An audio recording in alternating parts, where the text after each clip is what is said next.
In the 1970s, extensive excavations took place on the western side of Jerusalem's Old City, and here a gate complex was uncovered. So what this is it's a gate in a stone pavement, and my professor, Shimon Gibson, was on staff in the excavation that uncovered what we're going to be looking at here. This material comes from the Mount Zion archaeological expedition that worked here in the 1970s. Is this the place that in Aramaic the Bible calls Gabbatha, the stone pavement where Jesus was tried under Pontius Pilate? You see that stone pavement?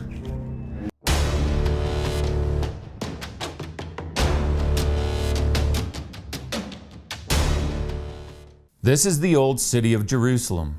From 1973 to 1978, the Old City's western wall was excavated from Jaffa Gate to the southwestern corner where the wall turns east. This excavation was directed by Israeli archaeologist Magen Broshi. See how those masonry is white, and then right almost when you get to the arrow slot it turns dark. The soil level before excavations went all the way up to just below that arrow slot. And my professor, Shimon Gibson, he used to put his lunch in that arrow slot when they were doing this dig. One of the many books that my professor, Dr. Shimon Gibson, wrote is The Final Days of Jesus, the Archaeological Evidence. And in it, he writes, "The excavations revealed a monumental gateway with the remains of a large courtyard. These are walls on either side of the gate, original. You're coming into the gate, You have your steps here. You're walking up the steps. You have the wall, the Ottoman wall. Do you see this patch of preserved wall over here? That's Herodian with the bulges sticking out. That's where the wall line was. We know a gate went in right here because look, you put steps into a wall, you put steps into a gate, and the steps are preserved in this case because they're cut into the bedrock. This discovered gate led into the palace complex of Herod the Great and is described by the AD 1st century historian Josephus, who wrote of Herod the Great, "He built himself a palace in the upper city." Josephus describes the 3 fortification towers Herod built to guard his palace to the north. The foundations of these towers are still visible today, especially the largest one just inside Jaffa Gate. Josephus wrote that adjoining and on the inner side of these towers, which lay to the north of it, was the king's palace, baffling all description. Indeed, in extravagance and equipment, no building surpassed it. The foundation of Herod's palace building have been found through excavations. Josephus also wrote that Herod's palace was entirely walled about to the height of 30 cubits. Notice the fortification walls enclosing the palace building, a royal garden, and another building, the barracks that housed the soldiers. Mark 15:16 says, "The soldiers led Jesus away into the palace, that is, the praetorium, and called together the whole company of soldiers." In his book, Dr. Gibson writes, "Today, a consensus of opinion exists among scholars that Herod's palace on the west side of the city was the same as the praetorium, and that in its immediate vicinity, Jesus was tried and condemned to death." So in this case, the scholarly consensus is in agreement with the Bible. The Gospel of John also states clearly that for his trial, the Jewish leaders took Jesus to the palace of the Roman governor, meaning in AD 33, when the trial took place, Herod the Great was dead, and so now Herod's palace was the palace of the Roman governor, who was at this time Pontius Pilate. There is an extra biblical source that says the same. So Philo, you know who Philo is? Philo was born in 25 BC, Jewish philosopher, and he gives a very important quote. He says this, he says, "Pilate was one of the emperor's lieutenants, having been appointed governor of Judea. He dedicated some gilt shields in the palace of Herod in the holy city." Okay, so this is a historical source contemporary with Pilate and Jesus, who is connecting Pilate to Where is Pilate's palace? It's the palace of Herod the Great. So if you were to look at Jerusalem in AD 33 at the time of the trial, then there would be two building complexes that would dominate the city. One, the temple, and the other, the palace. The temple was the focal place for Jewish worship, and the palace was the seat of government so that the ruler from Rome could rule over the city and all of Judea. So where would we expect after Herod's death, where would we expect Pontius Pilate to be ruling from when he's in Jerusalem? Definitely the palace. Therefore, when the New Testament says Jesus went to the temple, it means here. Just as when it says Jesus was taken to the palace, it means here.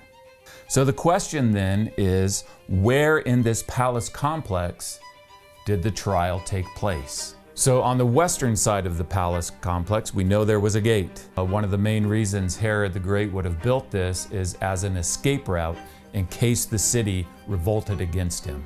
And there was only one gate that connected the palace complex to the outside of the city.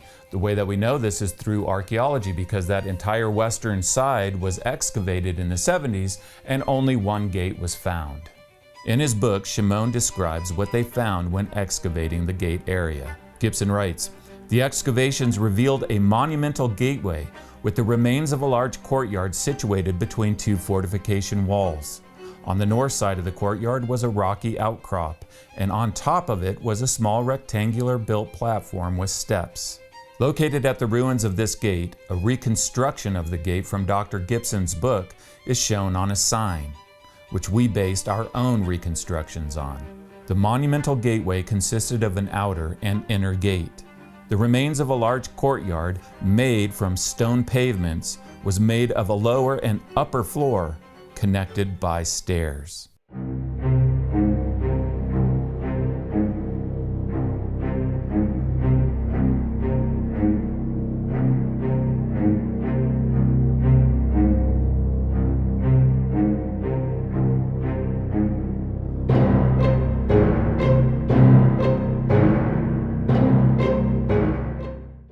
Why don't you see stone pavement here today? Well, because that's the problem with archaeology. Archaeology is also, it's self-destructive. And so when you find a floor, in this case a stone pavement floor, then what archaeologists tend to do is rip it up and look for coins underneath it, because that dates when that floor was put in. But there's still just a few of those stone pavements that are still in situ in their original position. You ready? Here they are. You see that stone pavement? Okay, so that stone pavement went out across here. On the upper stone pavement was a small rectangular built platform with steps. In Greek, this is called a bema, which is translated judgment seat. From here, Herod, and then later Pontius Pilate, could address a crowd of people. As you're coming up here, they found these steps. Oh my gosh, it's gone.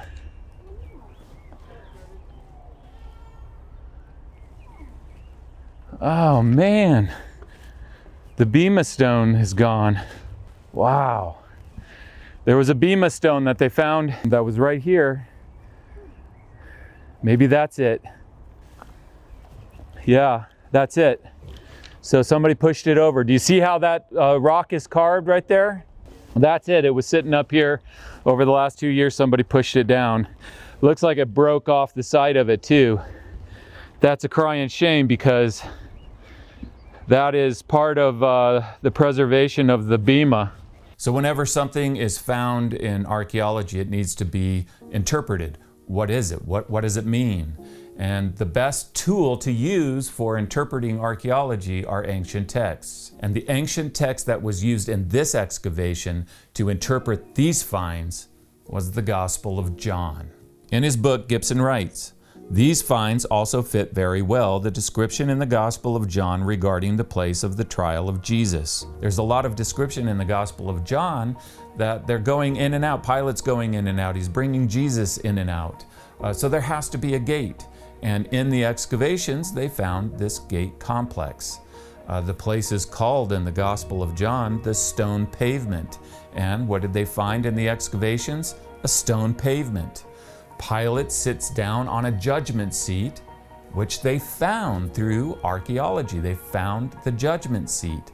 But this is where Pontius Pilate would speak to the people, where he would sit on his judgment seat.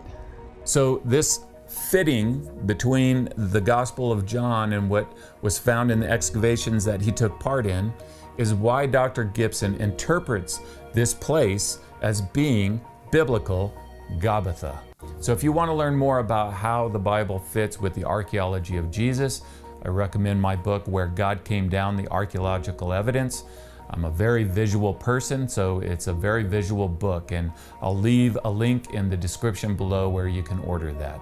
So the reason that this site is not better known is that the director of these excavations back in the 70s, Magen Broshi, never published the excavations. Dr. Broshi has now passed away, and so my professor, Shimon Gibson, has inherited the responsibility of publishing these excavations. And as one of his students, I've worked for many years on the material that comes from this gate complex and other places.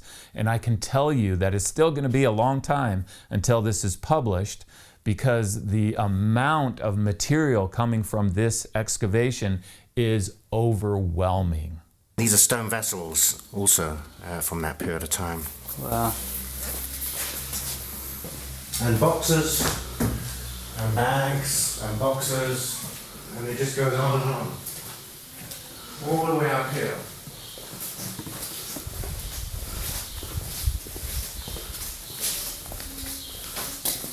So much work. Yep. So before we go in and read the details about the trial, we need to understand something in general. When the Bible talks about the palace, it's talking about anywhere within that palace complex. The same is true for the temple. When we read that Jesus and the apostles went to the temple, it does not mean that they went into the temple building itself. And the same is true for the palace. When it says that Jesus was brought to the palace for his trial, it could mean anywhere within the whole palace complex. When you entered into that western gate, you were inside the palace. And when you exited that western gate, you were outside the palace. Now come on up and we'll read the story, because that's, of course, what brings it all to life. The Gospel of John says, "The Jewish leaders took Jesus to the palace of the Roman governor. By now it was early morning, and to avoid ceremonial uncleanness, they did not enter the palace, because they wanted to be able to eat the Passover." Now Josephus informs us that the palace complex was filled with brazen statues. And this only makes sense because the palace was the Roman stronghold of the city, and Roman places had the statues of their gods and their goddesses. And so this is why the Jews don't want to go in to anywhere inside the palace complex, or it would make them unclean. So Pilate came out to them and asked, "What charges are you bringing against this man?" Pilate then went back inside the palace to ask Jesus, "Are you the king of the Jews?" They have a discussion, and then Pilate went out again to the Jews and said, "I find no basis for a charge against him." He went back in the palace, where Pilate took Jesus and had him flogged. The soldiers twisted together a crown of thorns and put it on his head. They clothed him in a purple robe. So the question then is, where is the most likely place in the palace complex where the flogging of Jesus took place by the Roman soldiers? The barracks for housing the soldiers was located at the southern end of the palace complex near the western gate. Until recently, this area was covered by a massive pile of earth.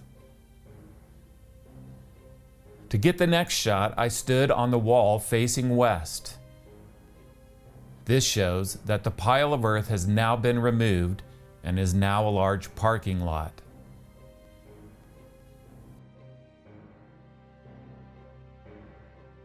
The western gate entered the palace here, and when the pile of earth was removed, an archaeological square was left behind from the salvage dig here. I was leading a group when I saw this for the first time. Amazingness. Oh, wow. So what is this about here? Wow. I will explain when everybody gets here. So you haven't seen this? No, I've never seen this. Me neither. This is there